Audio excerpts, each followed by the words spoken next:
سو اپر barbarism میں جو ہے وہ لوہے کو پگھلا کے اور اس کی چیزیں وغیرہ بناتے تھے. تو اپر باربرزم میں کس طرح کے پیشے تھے؟ لکڑہار، لوہار، سونار وغیرہ یہ پیشے سامنے آئے تھے. اس کے بعد ہے سیولائزیشن. سیولائزیشن میں الفاظ نکلے، ان کو الفاظوں کو لکھنا سٹارٹ کیا، ایک لینگویج ڈسکور ہوئی اور انسان کو یہ سمجھ آیا کہ آپس میں ہم نے کمیونیکیٹ کیسے کرنا ہے اور جو ہم نے ڈسکور کیا وہ دوسرے انسانوں تک کیسے پہنچانا ہے. سیولائزیشن میں ایک لینگویج ڈسکور ہو گئی. ان چیزوں میں آگے جو ڈرا بیکس ہیں، جو خامیاں ہیں، ان کو بتایا ہوا ہے کہ ایولیوشن از یونی ڈائریکشنل. ایولیوشن جو تھی وہ یونی ڈائریکشنل تھی کہ اس میں صرف ایک چیز جو ہے وہ بڑھتی جا رہی ہے، کہ انسان جو ہے وہ اچھائی کی طرف ہی آتا جا رہا ہے. اس میں کیا خامیاں تھی، کیا نقصان ہوئے، کیا بری چیزیں تھیں، ان کو انہوں نے ڈسکرائب ہی نہیں کیا. سیکنڈ ہے ڈیٹیکٹیو اپروچ. اس میں یہ کیا ہے کہ جو بات کسی انسان نے کہہ دیا، کیونکہ اتنا عقل و شعور نہیں تھا، ایک نئی چیز جب ڈسکور ہو رہی ہے تو وہ ہی سارے لوگوں تک پہنچا دی. اس میں پراپر ریسرچ نہیں تھی، ایک پراپر تھیوری نہیں تھی. جیسے تھیوری کو ہم نے پڑھا ہے کہ اس میں آبزرویشن کرنی ہے، ہم نے یہ دیکھنا ہے ہماری بات سچ بھی ہے یا نہیں.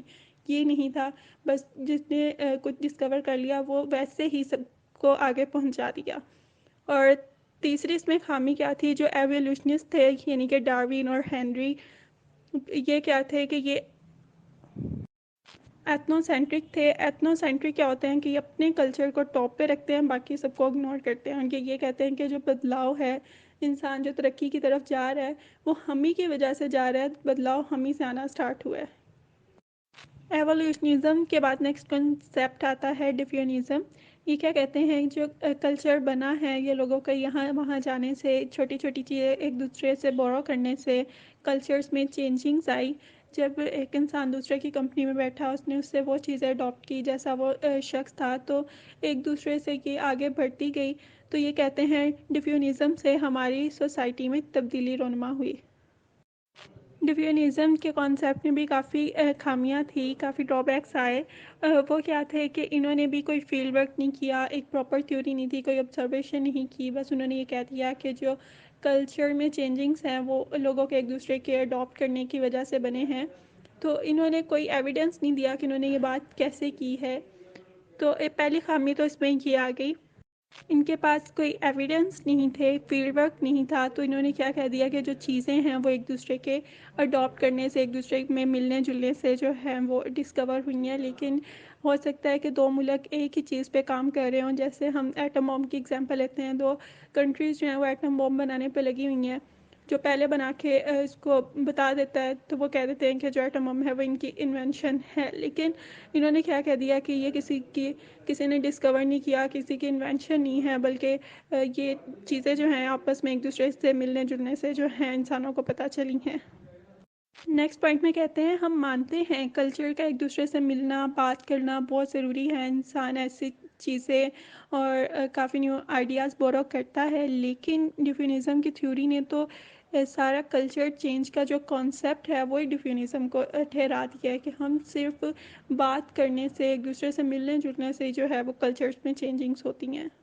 اس میں انوینشن، ڈسکور کچھ بھی انہوں نے کسی کو ویلیو ہی نہیں دی. نیکسٹ آتے ہیں ہسٹوریسزم. اس میں جو سوشیولوجسٹ ورک کر رہے ہیں وہ کیا کہتے ہیں کہ ہر کلچر جو ہے وہ کسی نہ کسی بنا پر دوسرے کلچر سے مختلف ہے، ہر کلچر یونیک ہے. انہوں نے انڈکٹیو اپروچ کا استعمال کیا ہے. پچھلے کیا تھے؟ وہ ڈیٹیکٹیو اپروچ یوز کر رہے تھے، یہ انڈکٹیو اپروچ یوز کر رہے ہیں، یعنی کہ ان کا ایک پراپر فیلڈ ورک ہے. انہوں نے پراپر ایویڈنس دیا ہے، پراپر تھیوری سے اپنی بات جو ہے وہ کی ہے. ہسٹوریکلزم میں سوشیولوجسٹ ورک کر رہے ہیں، وہ کیا کہتے ہیں کہ اینتھروپولوجی جو ہے وہ بیسکلی انسانوں کے بارے میں اسٹڈی ہے. تو انسانوں میں اب ٹرانسجینڈر، میل، فیمیل سبھی آ جاتے ہیں.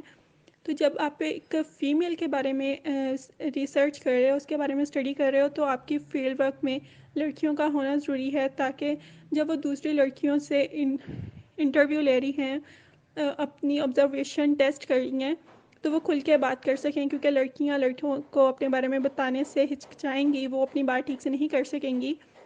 ہسٹوریکلزم میں کسی طرح کی خامی نہیں تھی، ان کے کوئی ڈرا بیکس نہیں ہیں. ہسٹوریکسزم والے کیا کہتے ہیں کہ اگر آپ ایسی بات کہہ رہے ہیں جس میں پراپر فیلڈ ورک نہیں ہے، پراپر آبزرویشن نہیں ہے، آپ کے پاس کوئی ایویڈنس نہیں ہے، تو یہ اینتھروپولیٹیکل ڈسپلن کے بالکل خلاف ہے۔ نیکسٹ ہے سائیکولوجیکل اینتھروپولوجی والے، وہ کیا کہتے ہیں کہ کلچر اور انسان کی سائیکی کا گہرا تعلق ہے۔ ہماری پرسنالٹی ہمارے کلچر سے ریلیٹ کرتی ہے، ہم جس طرح کے کلچر میں رہ رہے ہوں گے، ہماری ڈریسنگ، ہمارا کھانا پینا جو ہے وہ ویسا ہی ہوگا۔ اور تھرڈ پوائنٹ میں وہ کیا کہتے ہیں کہ یہ جو ہم نے اپنی سائیکی کے ساتھ اٹیچ کر دیا ہے، ایک میل ہے، اس کی یہ ڈیفینیشن ہے، اس کا پہننا ایسے ہوگا، اس کے یہی کام ہیں، فیمیل کے یہ کام ہیں، بچہ ایسے ہے، تو ایسا نہیں ہے۔ ہر انسان دوسرے سے مختلف ہے، اور ہر انسان جو ہے وہ، لڑکی صرف گھر کے کام نہیں کر سکتی ہے، وہ لڑکوں والے کام باہر جا کے بھی کر سکتی ہے، تو ایک جینڈر کی پراپر ڈیفینیشن دے دینا یہ بالکل غلط ہے۔ نیکسٹ ہے فنکشنلزم، یہ تھوڑا ہسٹوریکلزم سے ملتا جلتا ہی ہے۔ یہ کیا کہتے ہیں، ہمیں کلچر کو سمجھنے کے لیے وہاں کے لوگوں کو سمجھنا بہت ضروری ہے، وہاں کے لوگوں کی رائے لینی ضروری ہے۔ یہ بھی انڈکٹیو اپروچ یوز کر رہے ہیں، ان کا ایک پراپر فیلڈ ورک ہے، پراپر ریسرچ ہے۔ اور یہ کیا کہتے ہیں کہ جو سوسائٹیز ہیں وہ آپس میں انٹر کنیکٹڈ ہیں، اگر ایک سوسائٹی میں چینج آ رہا ہے تو دوسرے میں بھی آبویسلی آئے گا۔ جیسے کہ اب ایک کنٹری جو ہے وہ ترقی کی طرف جا رہی ہے، نئی نئی چیزیں ڈسکور کر رہی ہے، تو دوسری کنٹری جو ہے وہ اسی کو پک کرنے کی کوشش کرے گی، وہ بھی زیادہ محنت کرے گی اور وہ بھی ڈیولپڈ کنٹری بنے گی۔ تو کلچر میں تبدیلیاں جو ہیں وہ رونما ہوتی رہتی ہیں، ایسا نہیں ہے کہ ایک سوسائٹی جو ہے وہ بہت قدیم زمانے میں جی رہی ہے اور دوسری جو ہے وہ بہت آگے نکل گئی ہے، ماڈرن ہو گئی ہے، تو یہ تبدیلیاں آتی رہتی ہیں، ہم دوسرے سے چیزیں پک کرتے ہیں۔ لاسٹ بات یہ کیا کہتے ہیں کہ کلچر کے جو مختلف حصے ہیں وہ انسان پر اثر انداز ہوتے ہیں۔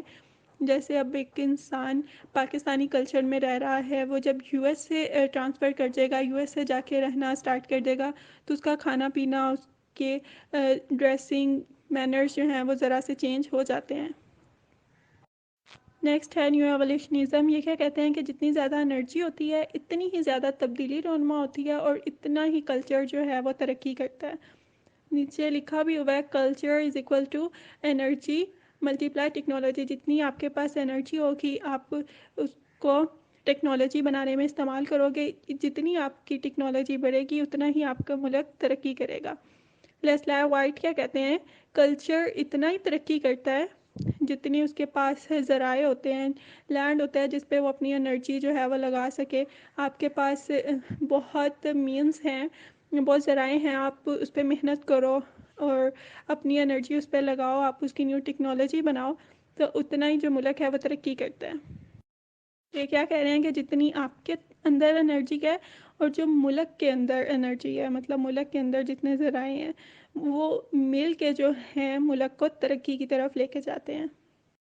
انہوں نے جو ساری ترقی کی بنا ہے اسے ٹیکنالوجی کو دے دیا، انہوں نے یہی کہا کہ جتنی ٹیکنالوجی ہوگی اتنی ترقی ہوگی، یہی ان کی سب سے بڑی خامی ہے۔ انہوں نے لوگوں کے آئیڈیاز، لوگوں کی ویلیوز کو ٹوٹلی جو ہے اگنور کر دیا۔